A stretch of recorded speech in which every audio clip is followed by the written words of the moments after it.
halibut right off of Del Monte Beach. We take it to the restaurants in Carmel and Monterey, and we would sell it at the back door. I can remember, barely getting 50 cents a pound for halibut. We fish salmon from the wharf. We catch the eggs. Salmon drop their eggs when they're caught. We catch the eggs, and we take the eggs home and we roll them into little balls on foil and freeze them for bait later on. One of my favorite memories is driving to Half Moon Bay, and we'd all pile into a little van, and our 12-foot skiff would stick out the backside, and we would get crabs. And that very bottom right photo is my older brother and my dad, and on one of our Half Moon Bay trips, and we had 76 crabs on that trip. And my dad thought that was just terrible that he only got 76 crabs. Anyways, but everything I learned as a child, I basically learned on the wharf. I learned on the beaches.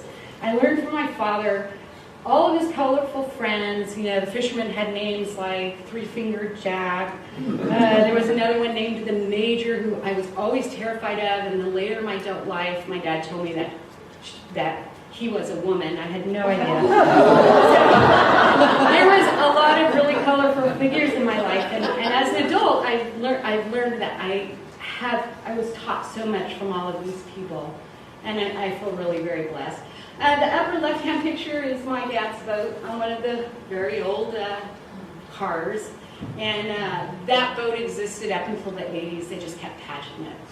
The halibut up there on the upper right is caught off of the beach, and that lower left is salmon that was caught in Monterey Bay. Actually, this is one with sound. Never mind, we got it. So I'm just going to show you a really quick little video, and the reason I'm going to do this, I've never shown this one before. My daughter is now 28 and has an 18-month-old child, and I've told you like everything that I learned. By the time I was 5, I was cleaning fish and cleaning squid and doing everything. And this is my dad and my daughter when she was barely 3 years old, and he's teaching her to clean squid. So, oops, what did we do? Get to eat, man. We're going to eat tonight. Oh, you get good at that. You don't want to go around, huh? Yeah, every time I dip my I never have Keep those suckers right off there, huh? Mommy, look at this one. That's what underneath it. Got it. That's guts. That's all it's guts. Yep. There's a whole one right there. Pull that sucker out of it, man. Oh, look at the head on that. Show Grandma the head on that one. Man.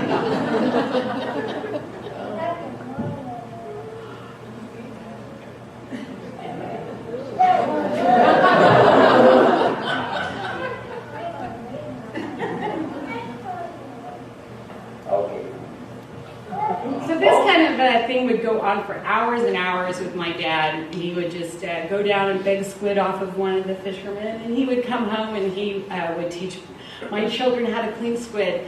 And my daughter can still clean squid, but the sad thing is that that's the only thing my daughter ever learned to do was clean squid, because the fishing had stopped and there was very few stuff coming in. And that was really sad for me with my kids. I had always thought that, the ocean, the childhood that I had was always going to be there. I never thought about shifting baselines or what is pristine. And now as an adult, I realize that no one in my lifetime has ever seen a pristine ocean. That my father's baseline is completely different from mine. Mine is completely different from my children. What I enjoyed as a child, I could never share with my children. It was just never even possible. And each generation has a story for the next, about how it used to be.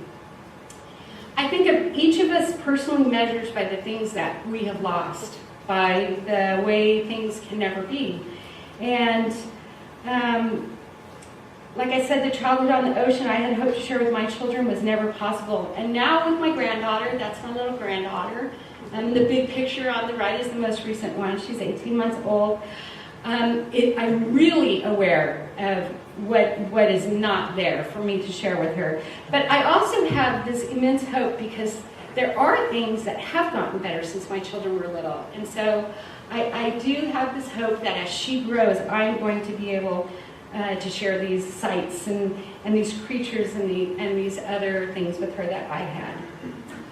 As an adult opening Passionfish, Ted and I had this really brainy idea that I was going to run down to the wharf and hook up with my dad's old fishing buddies and, you know, the people of my generation who were still fishing that I had grown up with, and buy fish. And I had a little red Kia, and it smelled really bad. So the fish in the trunk of the car, and you never could roll the windows up on a hot day because it would smell really, really bad. But I found that the only commercially operating boats were trawlers, and there were very, very few families left who were pole fishermen, and it was really difficult to connect with them. Sometimes Ted didn't know. We'd get close to 5 o'clock, it'd be 4, and Ted didn't know who was bringing what kind of fish, and we're a fish restaurant, and so that became very, very stressful for us. It was, like I said, it's really, really difficult for me to purchase the fish, and when I did purchase the fish from the trawlers, I felt like a traitor. I just felt like everything that I had been taught. You know, I couldn't tell my dad, oh yeah, I bought that from the trawlers, you know, because I just felt like a traitor. It was really, really awful. Harvest methods. I would try to talk to them about alternative fishing methods that were sustainable, and all the time I watched more and more fishermen giving up their way of life due to the declining fisheries. I began to read about marine protected areas during my internet research, and then I applied to the Monterey Bay National Marine Sanctuary's Advisory Council, hoping that if I begin to work with them, maybe I can make a difference there. And then after coming onto the council, the state came along and enacted the MLPA. And I don't really want to say they enacted it, because it was enacted a long time ago, but they enforced it. And I was really encouraged for one of the very first times. This map talks or shows you global MPAs that already exist, and somebody had asked about that earlier. You know, are there other MPAs out there? And when I was doing research, I was encouraged by how many MPAs exist globally. Lots of other parts of the world had positive impacts, and they were measurable. They were tangible impacts. In the Solomon Islands, the Marine Conservation Area has been operating since 1992. And the socioeconomic impact of that has been incredible. There's tangible evidence of alternative income generating activities for fishers, increasing income and reducing their poverty. In Fiji, where there are more than 60 locally managed marine areas, they have several no-take studied areas. They have significantly increased clams and mangrove lobster populations, and they are the primary cause of a 30% increase in household income in just that one area. The Acco Island was the one that really got me excited. I watched some videos and they talked to fishermen. But in the central region of the Philippines, they've had a no-take area since 1979. And this has resulted in increased fish catches per unit of effort, increased tourism, both resulting from setting aside an area of a reef as a no-take zone. In the video I talked about, the fishermen were these incredible foes, you know, kind of what we all endured when we were putting together the MPAs, or we had our public hearings and the fishermen showed up, and they were angry and they were concerned, and they had some legitimate concerns that they voiced. And kind of like what we're seeing now in the Southern California region with the recreational fishermen, where we're beginning to see the biomass of the fish increasing, and the recreational fishermen are also seeing it. Now they're becoming very excited. Well, in the Acco Islands, where it's a very poverty-stricken area, the fishermen created their own police force, or ranger force, so to speak, where they took turns. They went out and enforced, and they became